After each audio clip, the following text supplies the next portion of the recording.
अस्सलाम वालेकुम students, how you are doing well. Accounting circle के चैनल के ऊपर खुश आमदीद। स्टूडेंट, जैसा कि आपको मालूम है कि हमारा इन्वेंट्री वैल्यूएशन का चैप्टर चल रहा था, जो कि बीकॉम, बीबीए, एमकॉम और उसके अलावा दूसरे अकाउंटिंग की फील्ड्स के स्टूडेंट्स के लिए एक इम्पॉर्टेंट चैप्टर है और कॉस्ट अकाउंटिंग में और बेसिक अकाउंटिंग में, फंडामेंटल्स अकाउंटिंग में भी पढ़ाया जाता है। आज इसके अंदर जो हम प्रॉब्लम नंबर 4 डिस्कस करने वाले हैं, इसके अंदर हम परपीचुअल इन्वेंट्री सिस्टम से फीफो, लीफो और मूविंग एवरेज मेथड और इसकी एंट्रीज की बात करेंगे। वीडियो पूरी देखने से पहले मेरे चैनल को सब्सक्राइब करें और क्वेश्चंस को ज़्यादा से ज़्यादा शेयर करें या वीडियो को ज़्यादा से ज़्यादा शेयर करें, ताकि अभी बीकॉम वाले जिन बच्चों की तैयारी नहीं है या जिनको टॉपिक समझ में नहीं आता तो उनको अच्छे तरीके से समझ में आ जाए। क्वेश्चन में कह रहे हैं the following information were related to Sajid Aslam and company. ठीक है जी, Sajid Alam and company for the month of March 2003। तो मार्च 1 को उनके पास बैलेंस है 1000 यूनिट का और एक यूनिट उनके पास है 10 रुपये का। 5 तारीख को उसने परचेज किए 2000 यूनिट और एक यूनिट खरीदा है उसने कैश पर 12 रुपये का। 10 को उसने परचेज किए 1000 यूनिट और एक यूनिट है पर यूनिट 14 रुपीज़ का, लेकिन ऑन अकाउंट ख़रीदा है। फिर 12 तारीख को उसने सोल्ड किए 3000 यूनिट और एक यूनिट बेचा, उसकी सेलिंग प्राइस है 20 लेकिन कैश पर बेचा। फिर उसने 18 तारीख को 1000 मजीद यूनिट परचेज की और एक यूनिट है 12 रुपये का और वो उसने ख़रीदा है ऑन अकाउंट उधार पर। 25 को फिर उसने सोल्ड किए 1500 यूनिट और एक यूनिट बेचा, कांस्टेंट प्राइस रखी हुई यहाँ पर वैसे सेल की 20 और वो बेचा आपने ऑन अकाउंट। एक बार आपने कैश पर बेचा है और एक बार आपने अकाउंट पर बेचा है। तो नोट में वो कह रहे हैं कि कंपनी फॉलो कर रही है परपीचुअल इन्वेंट्री सिस्टम, यानी कि अप टू डेट रिकॉर्ड रखेगी। आपने कंप्यूट करनी cost of inventory, ending inventory, तीनों मेथड से, आपकी फीफो, लीफो और मूविंग एवरेज से, और पास एडजस्टिंग एंट्रीज और prepaid general entries under FIFO basis. ठीक है ना, फीफो की बेसिस के ऊपर आपने एंट्रीज बनाकर दिखानी है। तो जब परपीचुअल इन्वेंट्री सिस्टम आएगा तो हमेशा याद रखें कि आपके पास बनेगा इन्वेंट्री कार्ड। तो सबसे पहले जो हम साजिद आलम का इन्वेंट्री कार्ड बनाने वाले हैं वो फीफो से बनाने वाले हैं for the month of March 2003। तो आपके पास जो इन्वेंट्री कार्ड बनेगा उसमें डेट, परचेज, सेल्स और बैलेंस के कॉलम होंगे। परचेज के अंदर आपके पास क्वांटिटी, रेट और टोटल कॉस्ट क्या है। फिर सेल के अंदर भी आपने कितनी क्वांटिटी बेची, कितने रेट पर बेची और टोटल कॉस्ट कितनी बनी। ठीक है जी, या इशू किया मटेरियल वगैरह, लाजमी नहीं कि आप सामान बेचे ही। और बैलेंस में आपके पास कितनी क्वांटिटी, कितने रेट वाली और कितनी कॉस्ट पर बच गई। ठीक है जी, तो अब अगर मैं बात करूं सबसे पहले आपके पास बैलेंस की, तो वो आपको क्या कह रहे हैं कि आपके पास 1000 यूनिट थे और एक यूनिट था 10 रुपये का। तो मार्च 1 को आप बैलेंस में लिखेंगे कि सर मेरे पास 1000 यूनिट है, एक यूनिट है 10 रुपये का, तो 1000 मल्टीप्लाई बाई 10, तो ये आपके पास हो गया 10,000। ओके जी, उसके बाद आपको क्या कहते हैं, मार्च 5 को आपने 2000 यूनिट खरीदे और एक यूनिट है कितने का, 12 रुपये का। तो मार्च 5 को क्वांटिटी 2000 यूनिट की खरीदी और एक यूनिट है 12 रुपये का, तो आपने मल्टीप्लाई किया 2 12 24, टोटल कॉस्ट हो गई। अच्छा, अब साथ साथ में आपने बैलेंस भी एडजस्ट करना है।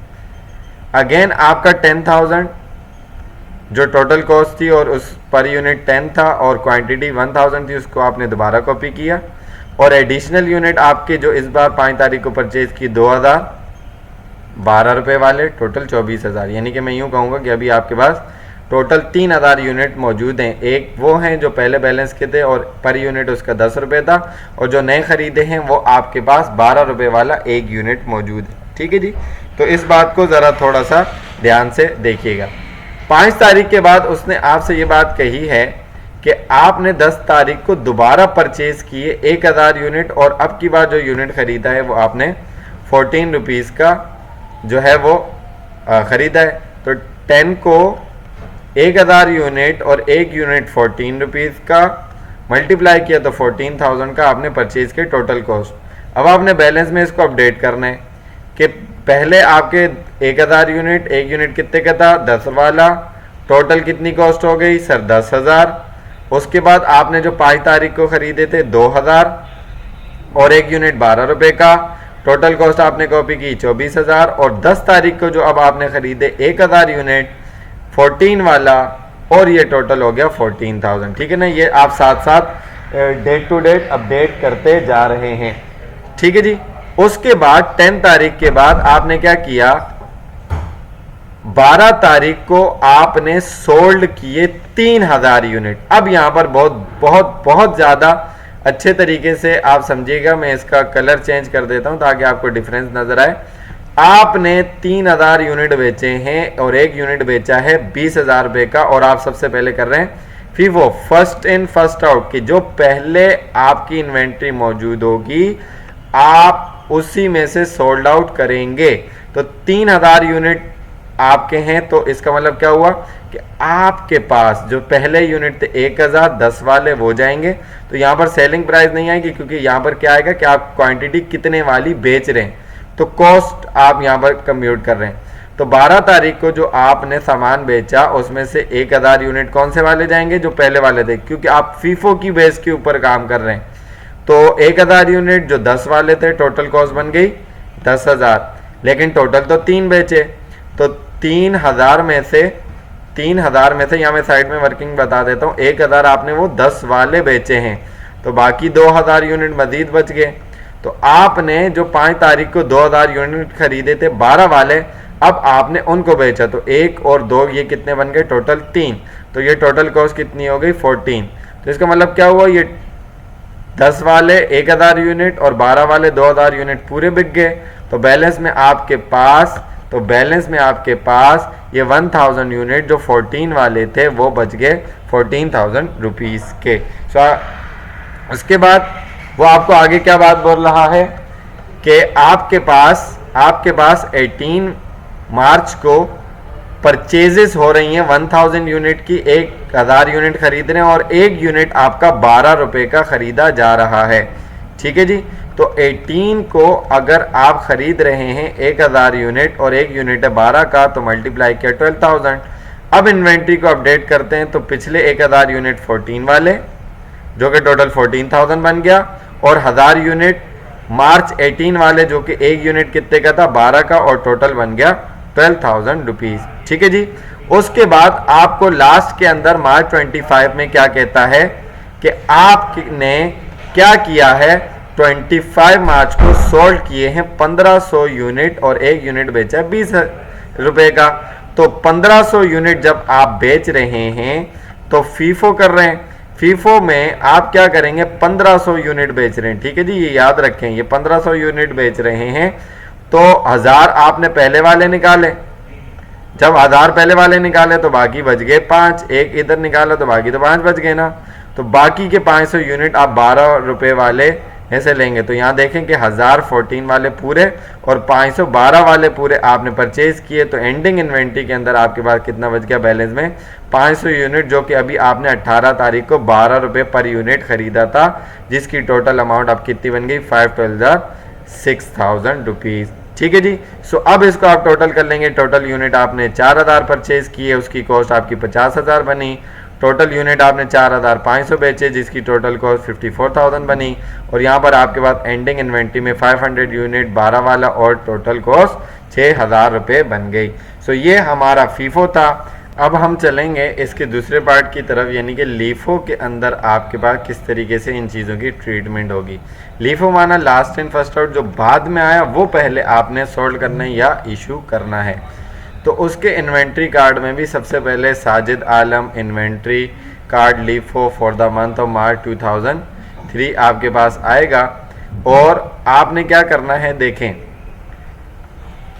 अब तक के आपको क्वेश्चन याद हो गया होगा या आप उसका स्क्रीनशॉट लेके सामने रख लें। आपका format date, purchase, sales, balance, quantity, rate, total cost, quantity, rate, total cost, quantity, rate, total cost, तीनों में ये रहेगा।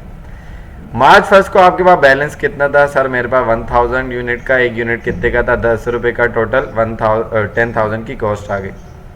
मार्च 5 को आपने कितने यूनिट खरीदे, सर मैंने 2000 यूनिट खरीदे। एक यूनिट कितने का खरीदा, सर 12 रुपीज़ का, टोटल बन गए 24,000। आपने इसको कर दिया अपडेट, ऊपर वाला यहाँ नीचे आ गया जो 1000 यूनिट 10 वाले थे, और ये वाले आपने यहाँ पर भेज दिए, ये आपका हो गया अपडेट, यानी कि टोटल 3000 है। यहाँ तक का काम आपने फीफो वाला ही किया। 10 को आपने फिर परचेज किए 1000 यूनिट, एक यूनिट 14 का, टोटल 14,000 की कॉस्ट। अगेन 1000 यूनिट यहाँ पर आकर अपडेट हुए, 2000 वाले यहाँ पर आपने अपडेट कर दिए, और ये जो न्यू 14 वाला एक यूनिट आपने खरीदा टोटल 1000, तो आपने यहाँ पर तीनों अपडेट कर दिए। क्लियर हो गई बात यहाँ तक कि आपको 12 को आपने 3000 यूनिट बेचे, 12 को आपने 3000 यूनिट बेचे हैं।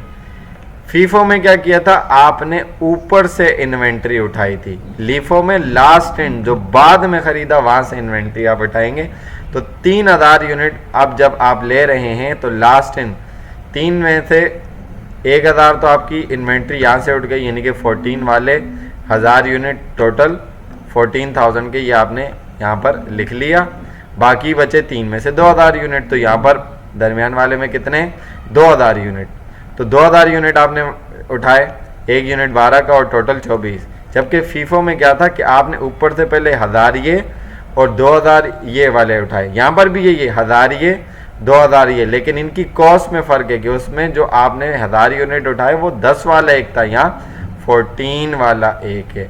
तो इट मीन्स कि आपके पास रिमेनिंग बैलेंस में जो यूनिट बचे वो ऊपर वाले में से बचे जो आपके पास बैलेंस में थे 1000 यूनिट 10 वाला एक और 10,000 की टोटल कॉस्ट।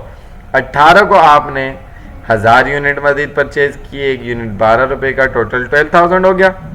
ठीक है जी, तो पहले वाले को आपने अगेन यहाँ पर अपडेट किया 1000 यूनिट, एक unit each unit for ₹10, total cost 10,000, और जो आपने 12 वाले 1000 यूनिट खरीदे उसको आपने यहाँ पर अपडेट कर दिया 1000 unit 12 rupees each unit, total cost आपके पास 12,000। 25 तारीख को आपने 1500 यूनिट बेचे हैं और आप इस्तेमाल कर रहे हैं लीफो। तो आप यहाँ पर देखें कि आपने क्या उठाना है सबसे पहले लास्ट में से। तो लास्ट के जो अभी रिसेंट खरीदे हैं वो तो 1000 यूनिट है, तो 1000 वो पूरे चले गए, 12 का एक यूनिट टोटल 12, तो 1500 में से 1000 चले गए। सर बाकी कितने बचे, सर बाकी तो 500 बचे, तो वो 500 यूनिट कहाँ से उठाएंगे, उसके लिए ऊपर जाना पड़ेगा।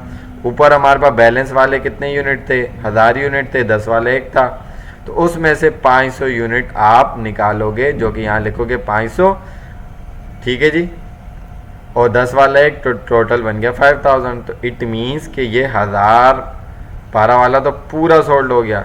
इस 1000 में से 500 यूनिट आपने 10 वाले बेच दिए, तो बाकी एंडिंग में बच गए 500 यूनिट, और एक यूनिट है आपका 10 रुपये का, टोटल कॉस्ट बन गई 5000 रुपीज़ की। सो परचेज आपने टोटल यूनिट सेम, वो फीफो वाला आंसर आया 4000, टोटल कॉस्ट 50,000। आपने क्वांटिटी 4500 बेची और आपकी कॉस्ट जो है वो 55,000 है। एंडिंग इन्वेंट्री यूनिट 500 वहाँ भी थे, यहाँ पर कॉस्ट कितनी है 5000। तो अगर मैं वहाँ देखूँ तो वहाँ की कॉस्ट कितनी है, टोटल कॉस्ट जो आपने कॉस्ट ऑफ गुड सोल्ड की 54, जबकि लीफो में ज़्यादा है, और यहाँ पर एंडिंग इन्वेंट्री की कॉस्ट ज़्यादा है, वहाँ पर एंडिंग इन्वेंट्री की कॉस्ट कम है। ठीक है जी। सो उसके बाद उसने कहा कि मूविंग एवरेज की तरफ चलते हैं या वेटेड एवरेज मेथड की तरफ चलते हैं। तो इस मेथड के अंदर नॉर्मली स्टूडेंट को कन्फ्यूजन होती है, तो ज़रा बहुत ध्यान से समझिएगा। ठीक है जी, मैं फिर से कलर चेंज कर देता हूँ ताकि आप लोगों को डिफरेंस अच्छे तरीके से नज़र आए। तो इस बार मैं येलो कलर यूज़ कर रहा हूँ। तो Sajid Alam inventory card moving average for the month of March, बाकी ऊपर का data date purchase sale balance और उनके 3-3 कॉलम। ठीक हो गया। अब आप यहाँ ध्यान से समझें। सबसे पहले मार्च 1 को आपके पास बैलेंस 1000 यूनिट का था, 10 का एक यूनिट था, टोटल कॉस्ट 10,000 बन गई, ये तो सेम रहेगा। ठीक है जी। 5 तारीख को आपने परचेज किए, सर कितने यूनिट, सर मैंने परचेज किए 2000 यूनिट, एक यूनिट मैंने परचेज किया 12 रुपये का, और टोटल कॉस्ट बनती है 24। अब जब मैं इसको अपडेट करूंगा तो अलग अलग अपडेट नहीं करूंगा, एक एवरेज के साथ अपडेट करूंगा। ठीक है जी, अब यहां पर समझिएगा। तो इस मूविंग एवरेज में आपको एक एवरेज रेट निकालना होता है।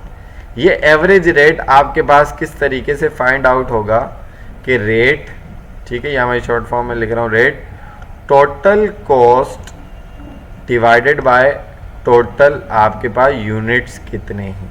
ठीक है जी, तो आपके पास टोटल यूनिट 1000 पहले से बैलेंस में थे। आपने कितने खरीदे? सर मैंने खरीदे 2000। तो टोटल यूनिट कितने हो गए? सर मेरे टोटल यूनिट हो गए 3000। अच्छा सर टोटल कॉस्ट कितनी है? सर टोटल कॉस्ट जो नए खरीदे उनकी 24,000 है, इसको मैं शॉर्ट फॉर्म में 24 लिख देता हूँ, प्लस जो पिछले यूनिट थे उनकी 10 थी, तो 10 और 24 ये बन गया 34। 34,000 को अगर मैं 3000 से डिवाइड करवाऊंगा तो ये बन जाएगा 11.33। ठीक है ना, यानी कि इन यूनिट्स का एक एवरेज रेट जो है वो मैं डिसाइड करूंगा, वो बनता है 11.33। तो इनकी टोटल कॉस्ट बन गई 3000 यूनिट की 34। ठीक है जी, उसके बाद हमने 10 तारीख को 1000 यूनिट मजीद खरीदे और एक यूनिट कितने का है? 14 का। अब क्या हुआ? और ये टोटल बन गया 14,000। अब मुझे अपडेट करना है, मेरे पास पहले से कितने यूनिट थे? सर 3000। अब कितने आ गए? 1000 और। अब कितने हो गए? सर 4000 हो गए। सर आपके पास 4000 यूनिट्स मौजूद हैं, डिवाइड करवाना पड़ेगा इसको टोटल कॉस्ट से। सर टोटल कॉस्ट कितनी है? पिछले 3000 की 34 थी, 34 में 14 प्लस करवाया तो ये आपके पास हो गया 48। 48 को आपने 4 से डिवाइड करवाया तो आपके पास रेट कितना निकल आया? 12 पर यूनिट एक एवरेज रेट निकल के आ गया। ठीक है जी, उसके बाद आपने 12 को जो माल बेचा वो 3000 यूनिट्स का बेचा, तो उसी में से बेचा जिसका एवरेज रेट कितना था? 12 रुपये का, जो कि हम कोट करेंगे। 312 36 हो गया, तो 4 में से 3 चले गए, बाकी बचे एवरेज रेट के हिसाब से 1000 यूनिट 12 रुपये के, और टोटल कॉस्ट आ गई 12। 18 तारीख को आपने 1000 यूनिट 12 रुपये वाले खरीदे, टोटल कॉस्ट 12 बन गई। तो अब आपके पास 1000 यूनिट पहले से था, 1000 मजीद खरीदा, तो टोटल कितना हो गया? सर 2000 हो गया। सर तो फिर टोटल कॉस्ट कितनी हो गई? सर टोटल कॉस्ट मेरी हो गई कि नए वाले जो ख़रीदे उसकी 12000 और जो बचे थे उसकी भी 12, तो ये हो गया 24। सर 24 को अगर मैं 2 से डिवाइड करूं तो अगेन मेरे पास कितना रेट आ जाता है? सर 12 ही आ जाता है एवरेज रेट। तो 2 12 24, ये आपके पास एवरेज कॉस्ट भी आ गई। ठीक है जी, उसके बाद आपने 25 को सोल्ड किया, उसमें से 1500 यूनिट, तो 1500 यूनिट 12 रुपये पर एवरेज रेट, तो टोटल 18,000 हो गया। तो 2000 में से 1500 निकाले तो 500 बच गया, एवरेज रेट 12 के हिसाब से, तो आपकी एंडिंग इन्वेंट्री की कॉस्ट 6 आ गई। तो टोटल वही 4000, 50,000, 4500, लेकिन ये इसकी कॉस्ट आपकी आ रही है फीफो वाली 54,000, और आपकी एंडिंग इन्वेंट्री कॉस्ट भी 6 और 5000 यूनिट की फीफो वाली ही आ रही है। उसके बाद उसने नेक्स्ट आपको कहा कि आपने एंट्रीज बनाकर दिखानी है। अच्छा, adjusting entries perpetual inventory system के अंदर इंपॉर्टेंट नहीं है, इसलिए हम इसको नहीं कर रहे होते। जनरल एंट्रीज हम फीफो की बेस के ऊपर अगर हम बना रहे हैं तो किस तरीके से बनेंगी फीफो की बेस के ऊपर एंट्री? साजिद आलम जर्नल फीफो बेसिस। सबसे पहले जो आपने इन्वेंट्री कार्ड में रिपोर्ट किया उसी को, जो आपका पीरियोडिक इन्वेंट्री सिस्टम होता है उसके अंदर हम परचेजेस का वर्ड यूज़ करते हैं और परपेचुअल में इन्वेंट्री। तो मार्च 5 को आपने इन्वेंट्री खरीदी, इन्वेंट्री बढ़ गई डेबिट, 2000 यूनिट खरीदे, एक यूनिट 12 रुपये का, और कैश पर ख़रीदा तो कैश पे कर दिया credit to record purchase merchandise of और फॉर कैश। ठीक है, फिर आपने 10 तारीख को इन्वेंट्री खरीद दी, इन्वेंट्री एसेट बढ़ा डेबिट हो गया, तो आपके पास 1000 यूनिट और एक यूनिट 14 का खरीदा, टोटल 14,000 से डेबिट हो गया। लेकिन ये वाला आपने उधार पर खरीदा था, तो आपका अकाउंट पेबल 14,000 से क्रेडिट हो गया to record purchase merchandise on credit. 12 को आपने कैश पर सेल्स की, तो कैश एसेट बढ़ गया डेबिट, और सेल्स आपकी रेवेन्यू इनकम है तो बढ़ गई क्रेडिट। 3000 यूनिट बेचे और 1 यूनिट बेचा 20 रुपये का, ठीक है जी। तो ये टोटल आ गया 60,000 to record sold merchandise for cash, ठीक है जी। तो आपने जो यूनिट बेचे उसकी आपने कॉस्ट ऑफ गुड सोल्ड भी करनी है, ठीक है ना। तो कॉस्ट ऑफ गुड सोल्ड जो आपने 1000 यूनिट बेचे और दरमियान वाले 2000 यूनिट बेचे 10,000 और 24,000 उसको प्लस किया तो आपकी cost of good sold debit और इतनी की इन्वेंट्री आपकी कम होकर हो गई credit to record cost of good sold purchase on cash, ठीक है ना, जो कैश पर आपने खरीदी थी। फिर 18 तारीख को आपने इन्वेंट्री खरीदी 1000 यूनिट की, 1 यूनिट आपका 12 रुपये का, टोटल हो गया 12,000 और उधार पर ख़रीदा था तो आपकी लायबिलिटी बढ़ गई credit to record purchase of merchandise on credit हो जाएगा, ठीक है जी। उसके बाद आपने जो मर्चेंडाइज सोल्ड की 1500 यूनिट की उधार पर तो आपका अकाउंट रिसीवेबल बढ़ गया, account receivable asset 1500 unit, 1 unit बेचा 20 रुपये का तो टोटल एसेट बढ़ गया अकाउंट रिसीवेबल 30,000 से और सेल आपका रेवेन्यू बढ़ता है तो क्रेडिट 30,000 रुपये से to record sale of merchandise on account. तो अब आप इसकी कॉस्ट ऑफ गुड सोल्ड भी करेंगे कि आपने 1000 यूनिट 14,000 वाले बेचे और 500 जो है वो 6,000 वाले बेचे, दोनों को ऐड करवाया तो total cost of good sold expense है बढ़ता है डेबिट हो गया 20,000, यानी कि 20,000 का माल आपने 30 में बेचा है और इन्वेंट्री आपकी कम होकर हो गई credit to record cost of good sold on account, ठीक है जी। तो Sajid Alam and company journal adjusting entry is not necessary under perpetual entry system, तो दैट्स वाई हम इसको नहीं बना रहे हैं। सो आई होप कि ये पूरा क्वेश्चन आपको अच्छे तरीके से समझ में आया होगा। अगर इसके अंदर किसी भी चीज़ के हवाले से आपको कोई भी कन्फ्यूजन होती है तो आप कमेंट सेक्शन में क्वेश्चन करके पूछ सकते हैं।